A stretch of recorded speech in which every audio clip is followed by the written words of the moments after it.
Idefran, Instituto de Divulgação Espírita de Franca, apresenta Sementeira Cristã. Oferecimento: Escritório Modelo, Contabilidade, Informática, Serviços de Despachante, Pegue Leve, Distribuição e Supermercado, Grafimpress, o papel real da impressão, Escolas Pestalozzi, uma boa educação é para sempre, e Panificadora Pão Nosso, com estacionamento para clientes.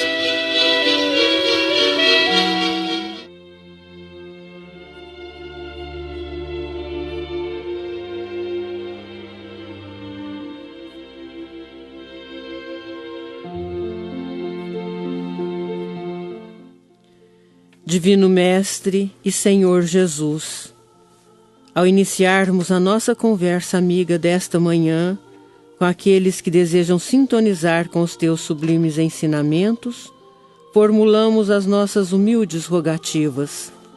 Que a sementeira que se propõe realizar encontre nas mentes e nos corações de quantos nos ouvirem terreno fértil a oferecer a feliz colheita de muita paz e harmonia.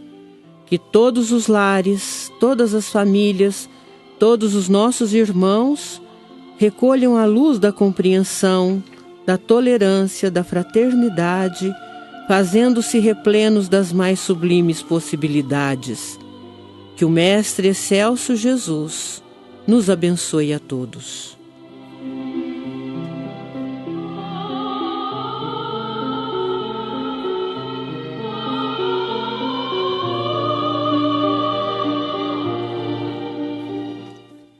Bom dia, ouvintes. Começamos mais um Sementeira Cristã, programa do Idefran, Instituto de Divulgação Espírita de Franca. Bom dia para você, Mara Rita. Bom dia, Eurípides. E para você, Luiz Gabriel. Bom dia para vocês, bom dia, ouvintes da Rádio Imperador. Que garante o áudio e a sonoplastia deste programa. A nossa primeira sessão. Os espíritos superiores respondem. De O Livro dos Espíritos, a questão número 845, eis a pergunta. As predisposições instintivas que o homem traz ao nascer não são um obstáculo ao exercício do livre-arbítrio? A resposta: as predisposições instintivas são as do espírito antes de sua encarnação. Conforme for ele mais ou menos avançado, elas podem solicitá-lo para atos repreensíveis e ele será secundado nisso pelos espíritos que simpatizam com essas disposições. Mas não há arrebatamento irresistível quando se tem a vontade de resistir. Lembrai-vos de que querer é poder. E já avisamos a nossa prezada ouvinte Abigail Novato do Jardim Palmeiras, que primeiro tece elogiosas referências ao programa Sementeira Cristã, que passou a ouvir com interesse e depois formula a seguinte pergunta. O Espiritismo pode explicar por que existem desavenças entre membros de uma mesma família, fazendo-os tão infelizes? Aguardemos um pouquinho, minha cara Abigail, que a resposta virá no final deste programa. Meus ouvintes, considerando que ontem, 29 de agosto, assinalou a passagem de aniversário de nascimento do benfeitor Dr. Bezerra de Menezes, que tanto se interessou e muito fez em favor da saúde e o bem-estar dos que nada possuíam, valemo-nos do programa de hoje para prestar-lhe nossa singela homenagem. Seu aniversário de nascimento não poderia passar em brancas nuvens, porque cumpre ao homem lembrar-lhe os efeitos em registros que, conquanto inexpressivos do ponto de vista de extensão, são todavia da mais alta expressão se considerarmos a sinceridade que nos preside a emoção. Foi no dia 29 de agosto de 1831 que veio à luz o pequeno Adolfo, filho do casal Coronel Antônio Adolfo Bezerra de Menezes e Dona Fabiana de Jesus Maria Bezerra, duas almas queridas, tanto pela honestidade quanto pela caridade, que o velho coronel dispensava a pobreza que lhe estendia as mãos. O simples relato da vida do coronel Bezerra vale por um modelo de probidade e de justiça. Raramente se encontrava um traçado de retidão tão perfeito como este. Bom, generoso, cheio de comiseração para a necessidade alheia, nunca mediu sacrifícios na hora de socorrer aos que lhe estendiam a mão vazia. Valhamos-nos do relato biográfico de Francisco Aquarone para lembrarmos-nos de passagens dignas da mais cara atenção e referentes ao coronel, pai daquele que viria a ser o médico dos pobres.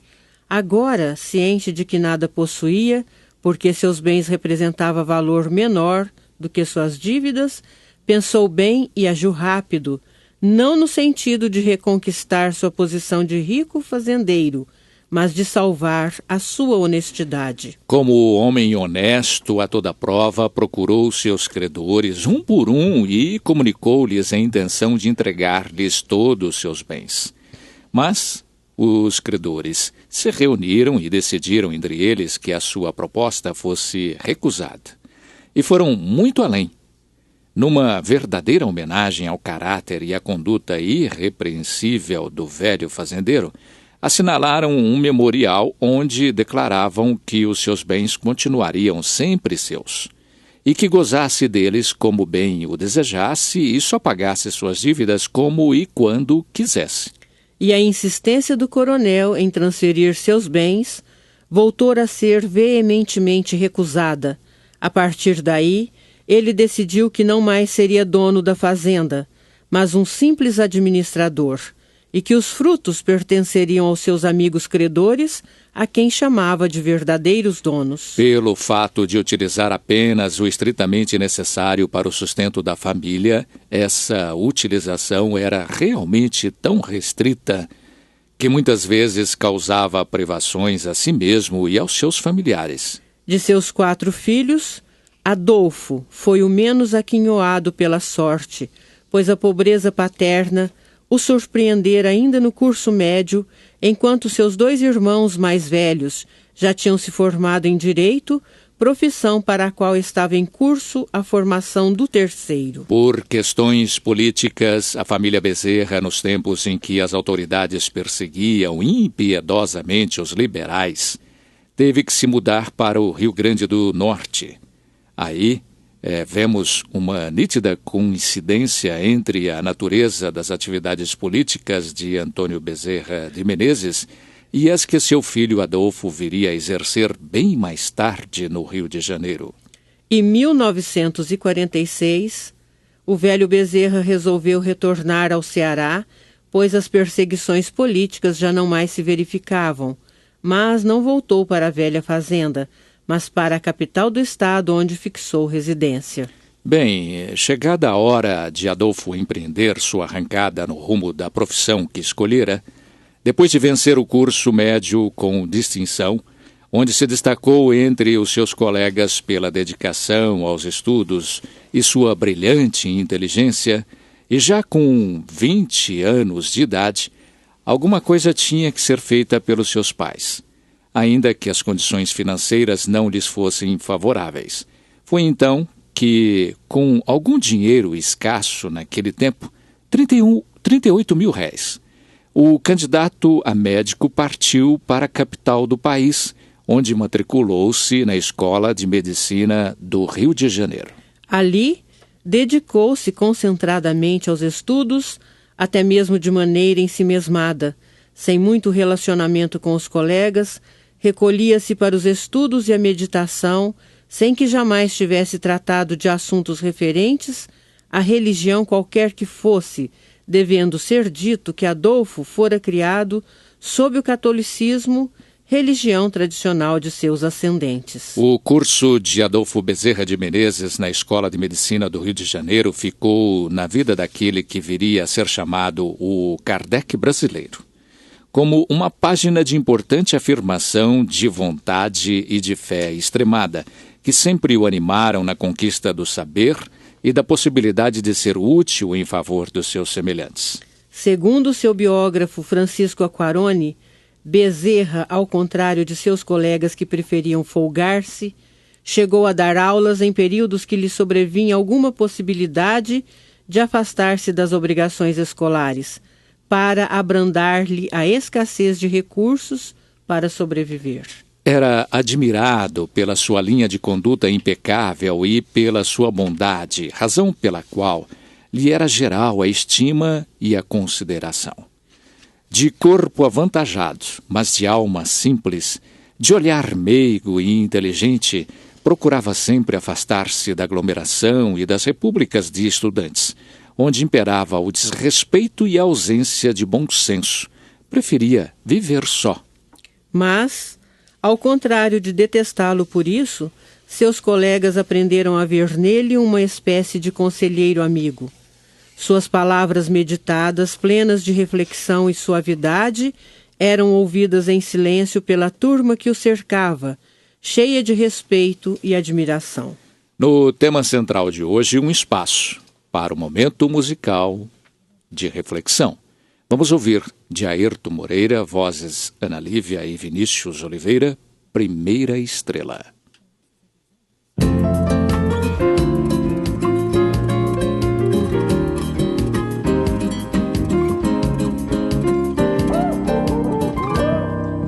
Vejo a primeira estrela no céu. Até parece que Deus pintou um quadro pra gente olhar. Ouço a passarada anunciando o alvorecer. O mundo gira e esconde o sol pra lua aparecer. A natureza é linda, homem com fé é forte. Quem ama acredita que a vida depois da morte. Te encontrarei mais tarde, irmão, em outro mundo ou dimensão. Te amarei pra sempre, irmã, do fundo do coração.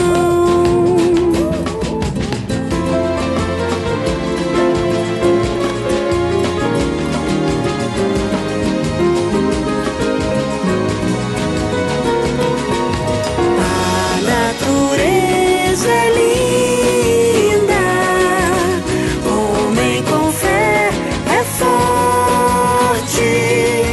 Quem ama acredita que a vida depois da morte. Te encontrarei mais tarde, irmão, em outro mundo ou dimensão. Te amarei pra sempre, irmã, do fundo do coração. A natureza é linda, homem com fé é forte. Quem ama acredita que a vida depois da morte. Que a vida depois da morte. Que a vida depois da morte.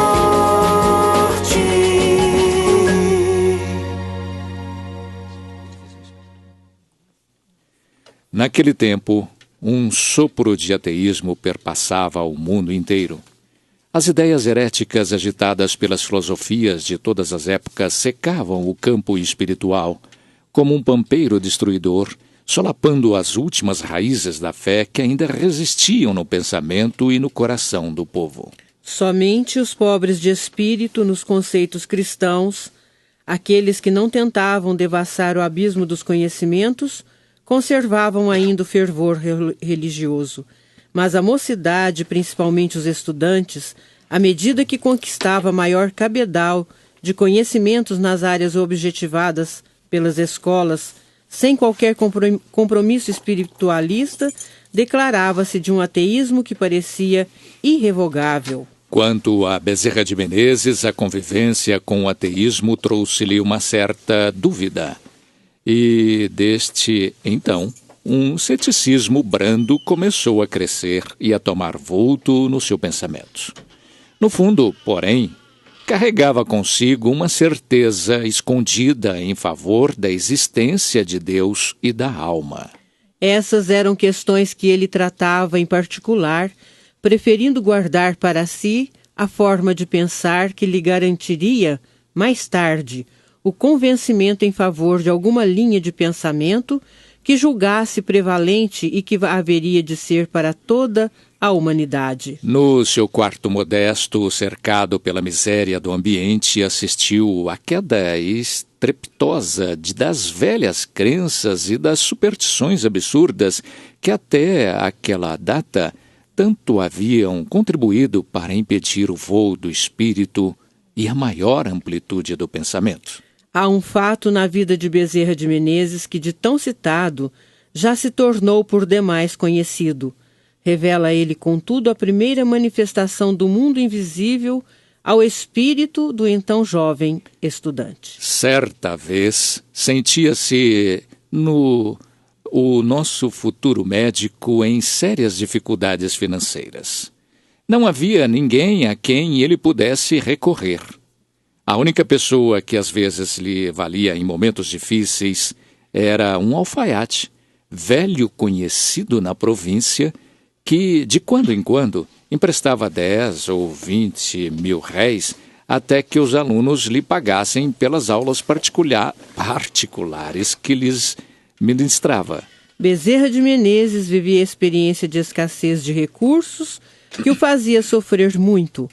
A fonte de que se valia para aliviar-lhe as agruras da cobrança de mensalidades, da escola e do aluguel do cômodo que o abrigava, era um comerciante que, procurado num grave momento de angústia, havia viajado para a Europa, mas o jeitinho foi aplicado com o aguardo do seu retorno, embora a contragosto dos seus credores. Certa feita, um fato muito curioso lhe ocorreu de modo a acudir-lhe a esperança.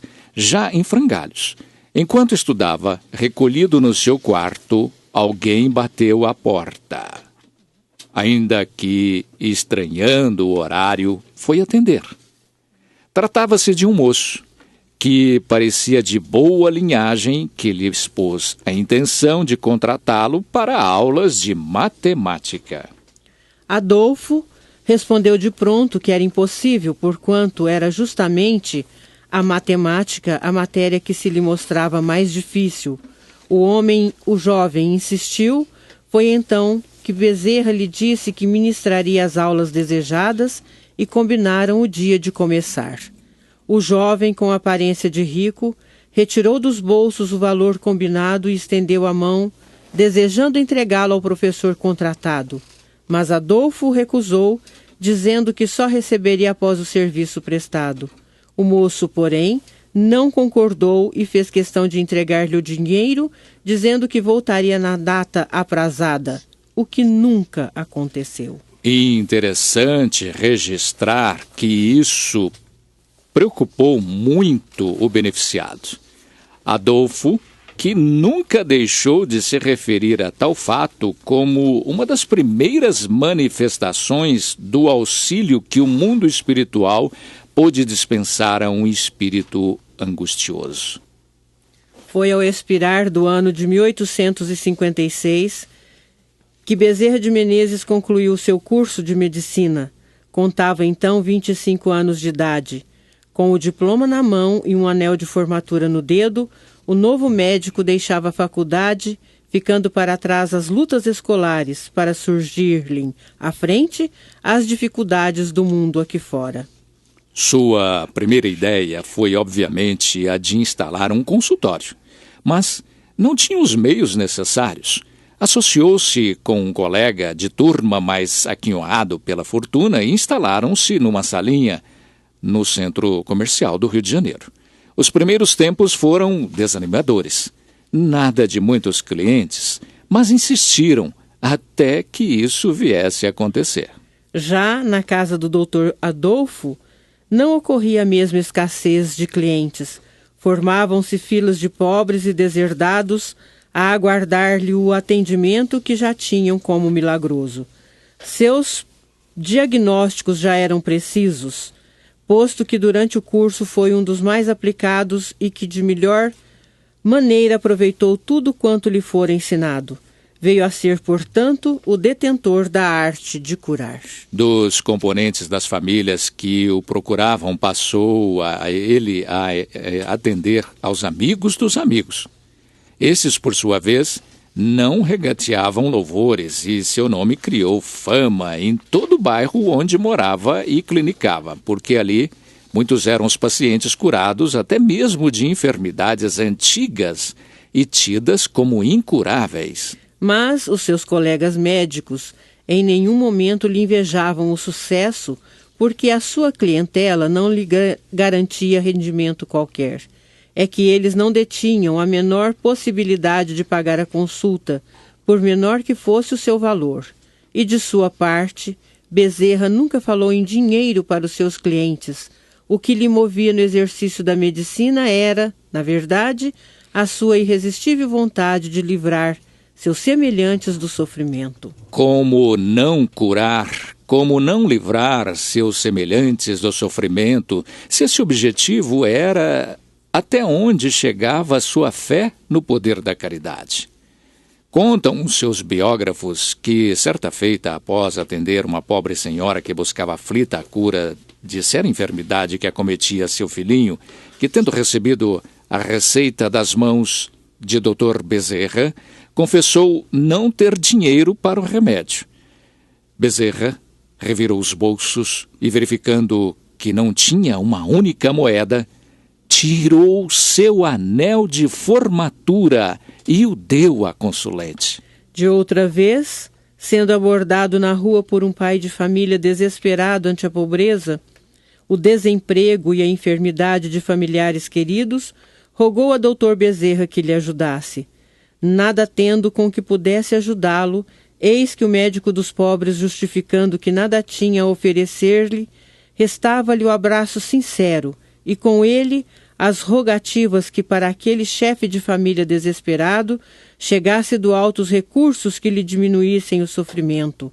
E eis que passaram os dias e lhe surge no consultório o mesmo indivíduo que lhe dizia, abraçando-o sob forte emoção, que viera agradecer-lhe, porque já estava empregado e sua família saudável e segura.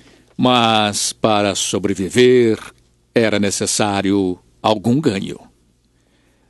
Foi, então, que um médico, que um amigo militar, Dr. Manuel Feliciano Pereira de Carvalho, chefe do Corpo de Saúde do Exército, em cujo Hospital Adolfo trabalhara, enquanto estagiário de medicina, o seu amigo médico decidiu convidá-lo a trabalhar no mesmo estabelecimento, denominado Hospital Central, na condição de médico militar.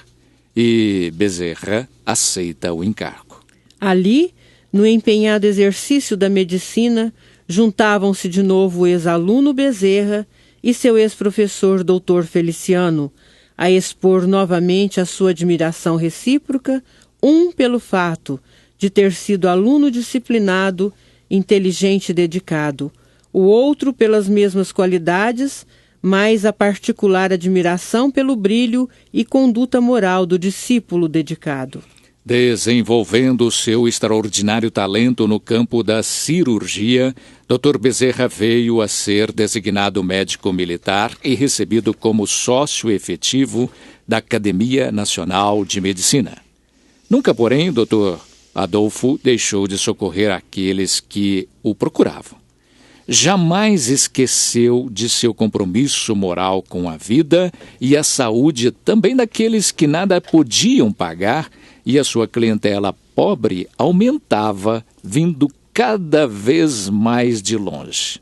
Assim, a movimentação dos clientes até o seu consultório, tanto quanto a sua movimentação até os casebres pobres e distantes, em dias de sol ou de chuva, longe ou perto, de dia ou de noite, em dias gelados ou quentes, a pé ou de automóvel, aliás, meio de transporte muito raro à época, e ele próprio ainda não possuía um, o que todavia não o impedia de doar-se integralmente ao atendimento. O próprio Dr. Adolfo Bezerra de Menezes chegou, numa espontaneidade natural, a cunhar uma expressão que bem poderia ser a cartilha de conduta dos profissionais da saúde. Dizia ele: o que não acode por estar com visitas, por ter trabalhado muito e achar-se fatigado, ou por ser alta noite, mau caminho ou tempo, ficar longe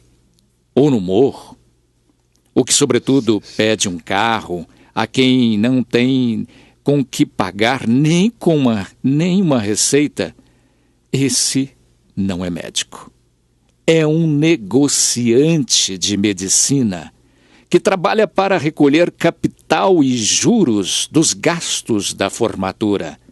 Esse é um infeliz que manda para outro o anjo da caridade que lhe veio fazer uma visita e lhe trazia sublime recurso a saciar-lhe a sede de riqueza do seu espírito, a única que jamais perderia nos altos e baixos das nossas vidas. Bezerra, médico do Exército, sentiu-se seguro para casar-se e consorciou-se por amor com a jovem Maria Cândida de Lacerda no dia 6 de novembro de 1858. Agora trabalhava com novas e sublimadas motivações. Era o partilhamento entre ele e alguém a quem amava de todos os lances, doces e amargos da vida que conjugavam. Trabalhava animado para o conforto da esposa, que era um exemplo lídimo de virtudes. Como ele era clínico brilhante e conhecidíssimo como benfeitor da pobreza, razão de sua alcunha de médico dos pobres, foi compelido pela população do bairro de São Cristóvão, no Rio de Janeiro, a candidatar-se à Câmara Municipal. Por questão de princípio, Adolfo recusou, mas a insistência do povo o demoveu da ideia e acabou por aceitar, sendo eleito ante o apoio e parecer favorável de sua esposa querida. Bezerra, porém, viu-se diante de um dilema. Tinha que decidir entre dedicar-se à medicina do exército ou à política. Prudente, consultou sua esposa, que viu na política do marido o meio de ele contribuir para a solução de tantos inconvenientes administrativos tão comuns já àquela época. Bezerra aceitou o desafio e deixou o exército, lançando destemeroso à luta. As adversidades não o poupavam. Tornou-se alvo de manifestações desfavoráveis da imprensa e, principalmente, de seus adversários políticos. Assumindo a legislatura, tudo o que podia fez em favor dos pobres, tendo conseguido nesse sentido grandes realizações, não obstante a forte resistência dos partidos contrários. Como o ateísmo de Bezerra de Menezes era apenas aparente, as suas convicções se robusteceram em torno da fé nos recursos divinos, expressos nas manifestações benevolentes da natureza. Assim, coube a ele executar os propósitos de implantação no Brasil da homeopatia que houvera sido descoberta por Hahnemann e adotada em nosso país pela autoridade de José Bonifácio de Andrada e Silva, o patriarca da independência. É assim que temos hoje esse recurso medicinal a acudir-nos em casos de enfermidades que muitas vezes desafiaram a alopatia como único recurso a se aplicar. Ainda era muito estranho a eficácia de um medicamento diluído, até o absurdo. Conquanto se trate de um remédio tido como popular, Já havia naquele tempo a exigência racional de se respeitar algo que tinha aprovação de autoridades sérias, como José Bonifácio de Andrada, que antes mesmo de Kardec associava as suas impressões com as de Melo Moraes, homeopata e notável historiador.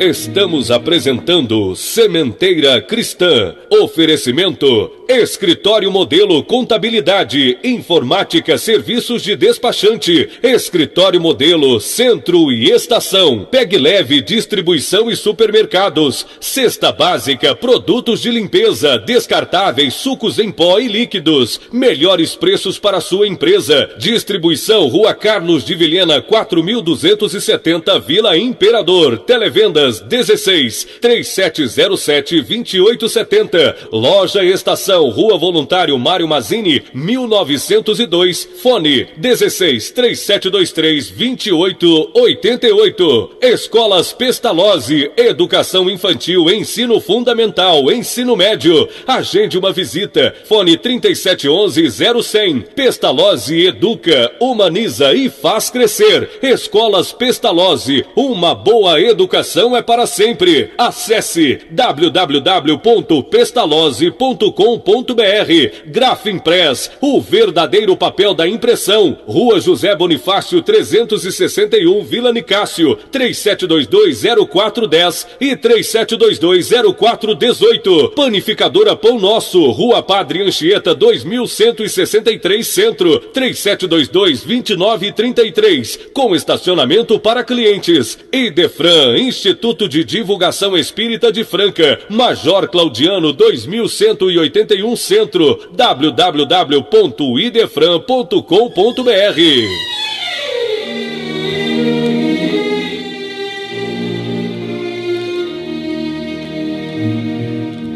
Só depois surgiu fortemente a convulsão espiritual que as teorias do mestre Allan Kardec ocasionaram em todo o mundo. Homens de ciência nos países mais diversos discutiam-lhe as novas teorias. Foi aí que a humanidade defrontou, com enorme campanha de fé contida nas obras básicas do Espiritismo, doutrina que suscitava interesse e considerações favoráveis de muitos gênios intelectuais. E Dr. Bezerra de Menezes pôs-se à leitura de O Livro dos Espíritos, que lhe fora presenteado por Joaquim Carlos Travassos, o primeiro tradutor daquela obra no Brasil, personagem que juntava-se a outras de importância vital para a divulgação do espiritismo no país, como Bittencourt Sampaio, Silva Neto e muitos outros. Separado materialmente por força da desencarnação da primeira esposa, Dr. Bezerra casou-se em segundas núpcias com Dona Cândida Augusta de Lacerda Machado, irmã de sua primeira esposa, com quem tivera 7 filhos. Sua nova companheira foi aquela que o haveria de acompanhar até a sua desencarnação, seguindo-o e amparando-o com extraordinário desvelo e carinho. Depois de haver passado pela Câmara dos Vereadores do Rio de Janeiro, então capital do país, Bezerra realizou suas benesses caridosas em prol da pobreza sofrida, que podia alcançar com o seu esforço benemerente, também na Câmara dos Deputados. Período extremado de atividades médicas, políticas e, sobretudo, da descoberta do espiritismo, doutrina que lhe fizera entrever que já tinha sua personalidade fundada nos princípios doutrinários espíritas, ainda que não o soubesse. Ao ler o Livro dos Espíritos com que fora presenteado, disse que, abre aspas, lia, mas não encontrava nada que fosse novo para o meu espírito. Entretanto, tudo aquilo era novo para mim. Eu já tinha lido ou ouvido tudo o que se achava naquele livro e preocupei-me seriamente com este fato maravilhoso e a mim mesmo dizia, parece que eu era espírita inconsciente ou, como se diz vulgarmente, era espírita de nascença. Fecham aspas. Obviamente, tornou-se espírita e, na condição de seguidor de uma doutrina que julgava científica e filosoficamente fundada, sem que deixasse a menor margem de dúvida, haveria ele mesmo que ser um exponencial divulgador daquilo que julgava ser a verdadeira luz do seu caminho, em todos os sentidos.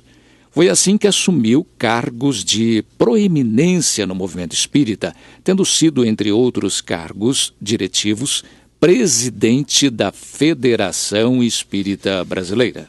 Incondicional seguidor dos preceitos da codificação do Espiritismo, era defensor dos fundamentos espirituais, de que se impregnava a doutrina, tanto quanto das considerações igualmente fundadas e aduzidas pelo codificador Allan Kardec. Aplicou fielmente os princípios e postulados doutrinários, conquanto nem sempre fosse convenientemente ouvido e seguido por dirigentes que tiveram, contudo, de deixar-se vencer por força da essência espiritual em que se fundavam seus argumentos, pautados sobretudo no Evangelho de Jesus. No empenho de divulgar o Espiritismo, mantinha espaço na imprensa escrita da época, sendo responsável por uma coluna do jornal profano O País, sob o pseudônimo de Max, o médico dos pobres, cuja alma já se encontrava impregnada da sabedoria calma do mestre, recebeu o ardoroso jornalista e, sem desvarios partidários, sem entusiasmos facciosos, aconselhou com prudência, mas também sem vacilações. O seu espírito esclarecido de largo horizonte mental abarcou logo o panorama das lutas que se travavam naquele momento. A sua palavra, plena de sabedoria, escudada na rigidez de princípios que a caracterizava, lançou a diretriz que o reformador deveria seguir na campanha apenas iniciada. Política discreta, sem o nivelamento aos processos de ataque, mas firme em suas afirmativas. Não combater o ódio com as armas do ódio, mas combatê-lo de preferência com amor. Assim determinavam que fossem os sentimentos nobres de Dr. Bezerra de Menezes. Para relatar a vida de Dr. Bezerra de Menezes àquela altura dos acontecimentos, o seu biógrafo Francisco Aquarone assim se expressa: vamos deixar agora o nosso médico entregue à dor que o colheu brutalmente em consequência da morte de seus 2 filhos, e antes de retomarmos o fio da sua existência, abramos um parêntese e dentro dele tracemos um panorama do ambiente do espiritismo no Brasil. Dentro do clima moral da época, melhor situarmos o homem, deixando o profissional. Quando Bezerra de Menezes ocupou o cargo de presidente da Federação Espírita Brasileira, contava 64 anos de idade. Era forte, de estatura quase atlética e de tronco largo, encimado por uma cabeça leonina emoldurada pela prata dos cabelos e barba. Seu ânimo se mantinha ainda inquebrantável e sereno diante do tumulto dos homens. Seu espírito culto e superior pairava com tranquilidade acima das paixões menos dignas.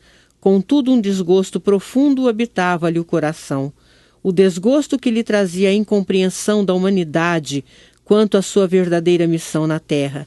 É que os homens bons eram ainda muito poucos. Dentro do seu imenso desconforto, o médico dos pobres chegara à conclusão de que o terreno onde havia tombado os conselhos de Jesus era o mais estéril que poderia haver. O mais simples princípios de solidariedade era menosprezado por aqueles que tinham obrigação de pregar aos mais humildes. A expressão "amai-vos uns aos outros" perdera-se na Galileia, como se perderam os demais preceitos do Mestre Jesus. O lema constituído pela trilogia Deus, Cristo e Caridade era uma bandeira inútil para a qual os homens não erguiam os olhos e à sombra da qual os pecadores não procuravam acolhimento. Bezerra de Menezes sentia essas coisas todas em virtude das profundas decepções sofridas no transcurso de sua vida, que não se negou à produção de tudo quanto ele podia em benefício sempre dos seus semelhantes, sem pensar nele próprio.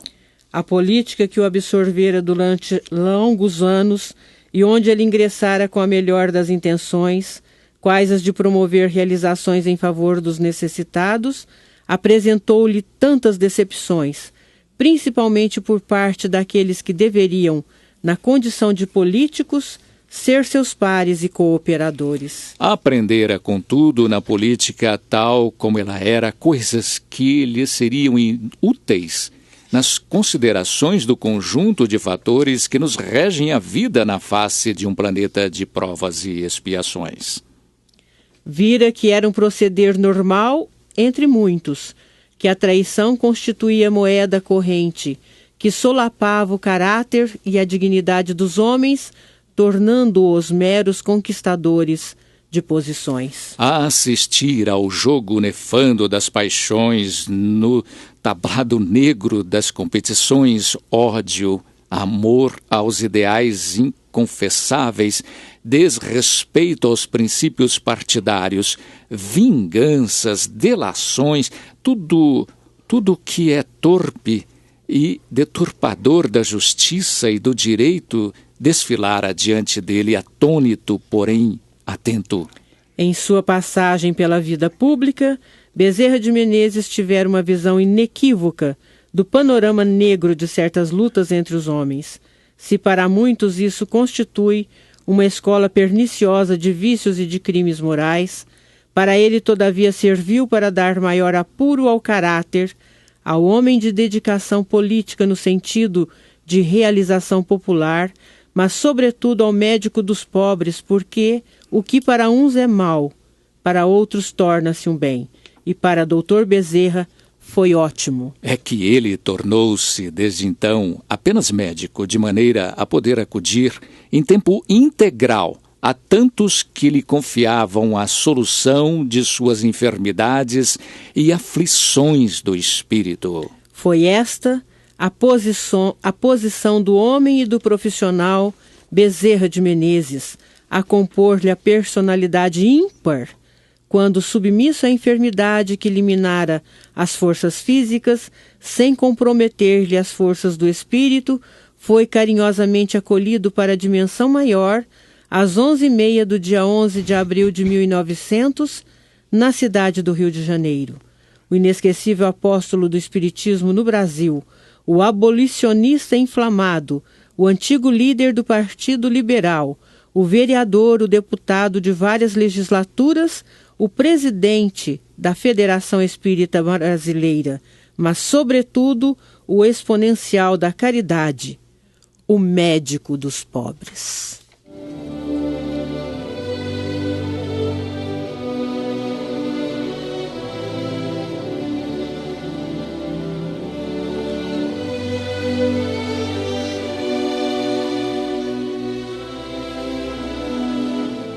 Com este prefixo musical, Sementeira Cristã apresenta Em Nossa Dimensão, trazendo notas, notícias, informações de divulgação de eventos e promoções de interesse das instituições espíritas de Franca e região. A apresentação é do companheiro Vicente Benatti. A Natasha Mequena abre em Franca o 41º mês de Kardec, com suas expressões musicais cristalinas, vinda da mais sublimada inspiração. Ela já encantou o público francano em oportunidades anteriores e com certeza prenderá a nossa atenção com ensinamentos doutrinários expressos através da boa música. O 41º mês de Kardec terá início no dia 3 de outubro, às 20 horas, no Teatro Judas Iscariote, e terá como tema central o Sesc Centenário do livro Céu e Inferno, de Allan Kardec. O Centro Espírita Cristo Consolador de Patrocínio Paulista convida a todos para a sua terceira Semana Espírita, a iniciar no dia 8 de setembro.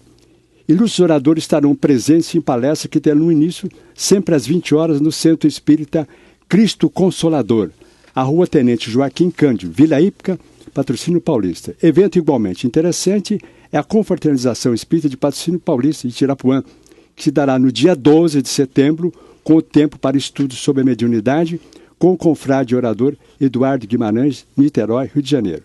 Local, Centro Espírita Corina Novelini, em Tirapuã, Rua Coronel Messias Rosas. A 24ª Confrade, com a presença do médium orador espírita Carlos Antônio Bacelli, de Uberaba, será uma realização da UD Regional de Franca. Acontecerá no dia 20 de setembro e terá como tema central a família e os desafios da atualidade. A confrade é para todas as famílias. É que teremos o confradim, confrade mirim, com atividades apropriadas, inclusive o estudo em grupo. Inscrições, informações com José Luca, 999997462. Já antecipamos lembrete para que todos se programem para o Bazar de Natal, que será realizado em dezembro, nas dependências do Idefran, em favor das atividades assistenciais do Centro Espírita Cristo Consolador de Patrocínio Paulista. O Bazar de Natal oferecerá peças de cama, mesa, artesanato, enfeites e decorações. E antecipamos também que o Centro Espírita Sebastiano Barbosa Ferreira realizará a sua 21ª Semana Espírita a partir de 23 de setembro. Todas as noites serão movimentadas com atividade artística sobre o tema central, afetividade através da arte. Músicas a cargo das bandas do Céu, No Céu Tem Pão e Toque de Luz. Teremos também um teatro com o grupo Arte e Vida. Ao final, o baile artístico será no sábado, dia 26, no Salão de Festas da Igreja São Sebastião. Prestigie você também esse grande evento. O 15º FECEF, Festival da Canção Encontro da Arte Espírita de Franca, envolvendo artistas da música de todo o Brasil. A edição deste ano terá como tema central Experienciar para Evoluir, Amor e Arte, Responsabilidade. O evento de arte nacional será realizado de 5 a 7 no SECAP da Escola Pestalozzi, Unidade 1.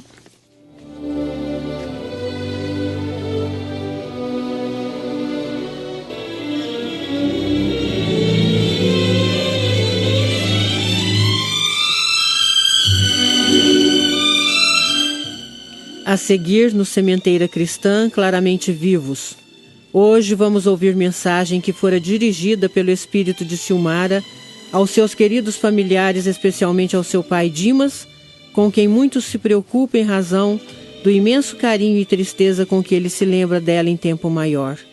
Diz ela que essa tristeza de alguém que ela ama a faz igualmente triste, mas enfatiza, estão juntos sem se perderem, senão pelo arrebatamento da representação física, que nos vale apenas como instrumento de experiências, enquanto materialmente vivos, porque vivos estamos sempre na verdadeira vida.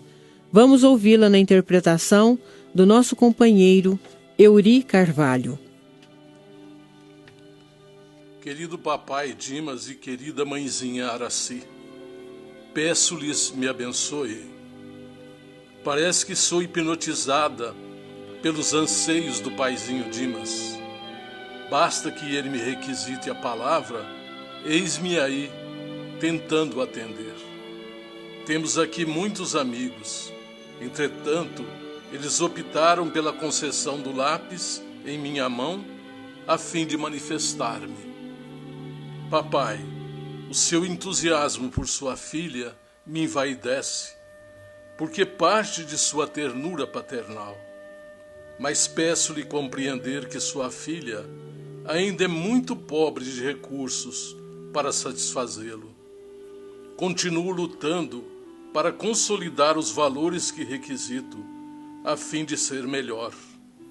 Por isso mesmo, rogo as suas preces por mim, porque realmente eu preciso de semelhante auxílio. Entendo o carinho com que a sua bondade me pede as notícias. E veja, papai Dimas, que se me fosse possível, desejaria estar constantemente ao seu lado e ao lado da mamãe Araci. A querida Egle veio comigo e com a vovó Aurora, e estamos em oração pela paz e pela felicidade dos queridos pais, da tia Nadir, do tio Célio e de todos os nossos. A Egli preocupa-se para se fazer sentir mais fortemente ao mano Éder, a quem já procuramos tranquilizar.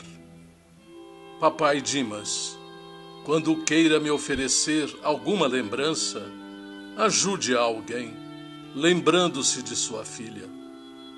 Isso é a boa prática, a fim de que eu tenha o meu caminho mais amplo no auxílio de que necessito, a fim de seguir para a frente.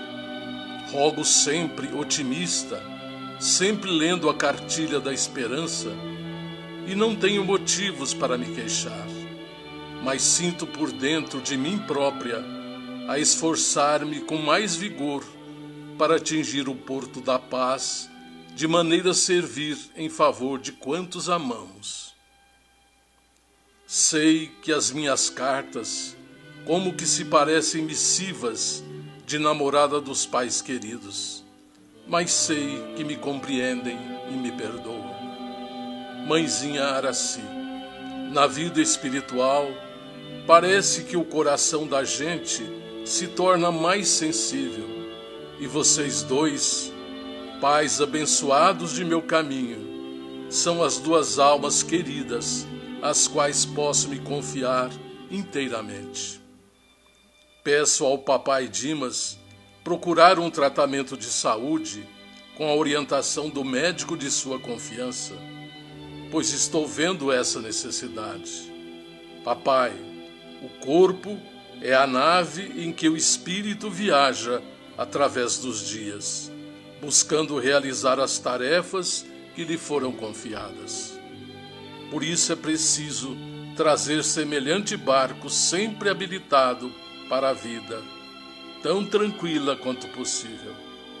Espero que o seu carinho me atenda para que me veja mais confiante. Um abraço da Egli e igualmente meu para o tio Célio e para a tia Nadir. E para vocês dois, pais queridos, as muitas saudades e o carinho imenso da filha reconhecida, Silmara.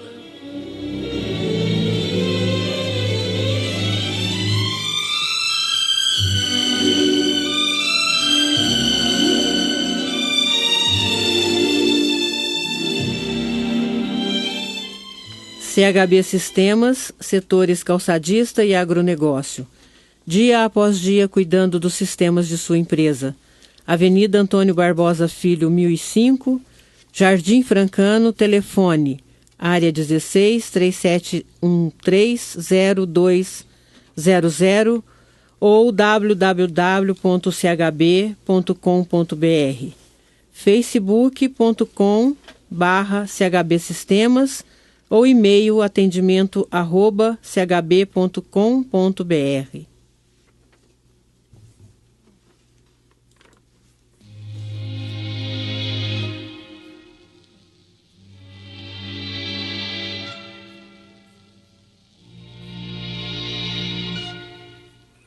Agora no Sementeira Cristã, pergunta e resposta. Hoje esta sessão responde a pergunta da nossa prezada ouvinte Abigail Novato, do Jardim Palmeiras, que primeiro tece elogiosas considerações a respeito do programa Sementeira Cristã e que passou a ouvir com muito interesse. Muito obrigado, viu, Abigail, pelo que agradecemos. E depois formula a seguinte pergunta. O Espiritismo pode explicar por que existem desavenças entre membros de uma mesma família, fazendo-os tão infelizes? A resposta foi gravada e quem responde é o nosso diretor João Vaz. Atendendo à questão, vamos primeiro considerar que a facilidade ou dificuldade na convivência de um grupo tem sempre raiz na falta de disposição das pessoas de doarem-se umas às outras, no que seria um desejado e intransferível processo de aproximação. Ora, se estamos reencarnados na condição de donatários de misericordiosa oportunidade de nos reconciliarmos porque falhamos nas tentativas anteriores, só nos resta aproveitar a sublimada reunião familiar e fazermos as pazes, aprendendo a nos amar de verdade. Quando Jesus nos exortou ao perdão das ofensas, ele estava desejando que nos tornássemos definitivamente felizes. E ninguém é feliz se não ama. Ainda que haja incompatibilidade de gênios, esses gênios seriam harmonizados se cada um fosse suficientemente humilde para fazer a sua parte no esforço da aproximação que é tão necessária e que, se não for feita nesta encarnação, os membros do grupo haverão de reunir-se novamente em família para que ela se realize em alguma oportunidade futura. Nós já dissemos neste espaço que há 3 tipos de família: aquela unida por atração afetiva, porque todos os seus membros se amam desde encarnações passadas; aquela cujos membros não nutrem simpatia entre si, podendo chegar às raias do ódio, porque nas encarnações anteriores, ao invés de se reconciliarem, acabaram por se tornar desafetos uns dos outros, sempre deixando para depois o esforço reconciliador. Eles reencarnam juntos justamente para a reconciliação e para aprenderem a se amar. E ainda aquela família que se formou tão somente por atração física, por interesse material. Cessadas as razões materiais da união, ela se desfaz, indo cada um para um lado, sem guardar qualquer vínculo com os demais, senão com eventuais filhos que tiverem afinidade espiritual com um dos pais, geralmente com a mãe, que deste papel lhe caberá ensiná-lo a amar. Quanto à família que se reúne para ajustes, como nenhum dos seus membros não sabe quem foram no passado, graças ao tão sagrado esquecimento, e como não buscam princípios norteadores para guiar-lhes os passos, nutrem mal-querer até as raias das desavenças. É então que podemos afirmar com segurança que a harmonia ou a desarmonia numa família está na razão direta do grau de esforço que faz cada um dos seus membros no sentido da reconciliação, que constitui a finalidade da misericordiosa concessão divina da oportunidade do reencontro em família, muitas vezes em papéis invertidos. É-nos muito fácil entender o que diz o Evangelho segundo o Espiritismo, no seu capítulo 14, item 8.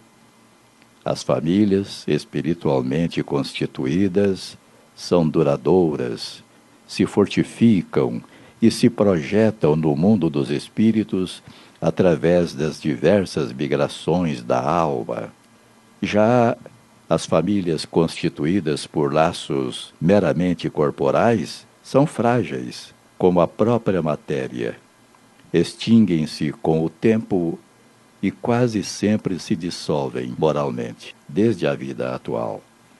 Mas é imperioso que nos lembremos que há aqueles que voltam muitas vezes a se reunir com o objetivo de resgates intransferíveis e um dia se amarão de verdade. É imperioso observarmos por oportuno que, embora os reconheçamos em alguns grupos familiares como espíritos antipáticos entre si, não se justificam as guerras domésticas, sob o argumento de que são desavenças provocadas por espíritos obsessores ou por espíritos que se antipatizavam nas vidas passadas. É indispensável que o conhecimento das leis da vida não nos faculte concessões para justificarmos erros que devem ser evitados, que devem ser corrigidos.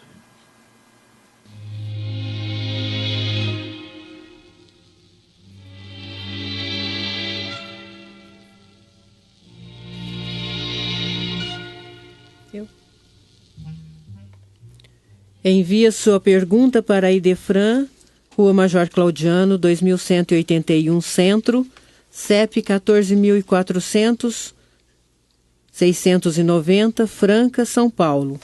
Ou pelo telefone DDD 16 3721-8282, ou ainda por e-mail idefran@idefran.com.br.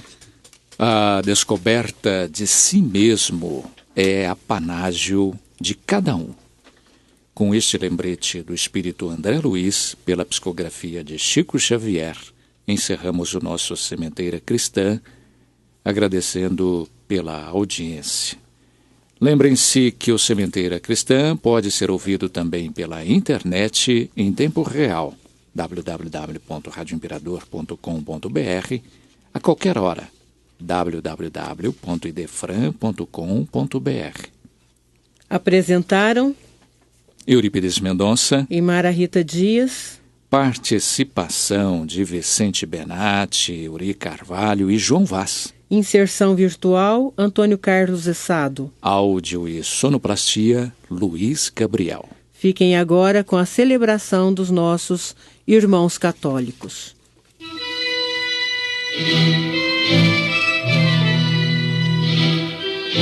Idefran, Instituto de Divulgação Espírita de Franca, com o apoio de Escritório Modelo, Contabilidade, Informática, Serviços de Despachante, Peg Leve, Distribuição e Supermercado, Grafimpress, o papel real da impressão, Escolas Pestalozzi, uma boa educação é para sempre, e Panificadora Pão Nosso, com estacionamento para clientes. Apresentou Sementeira Cristã.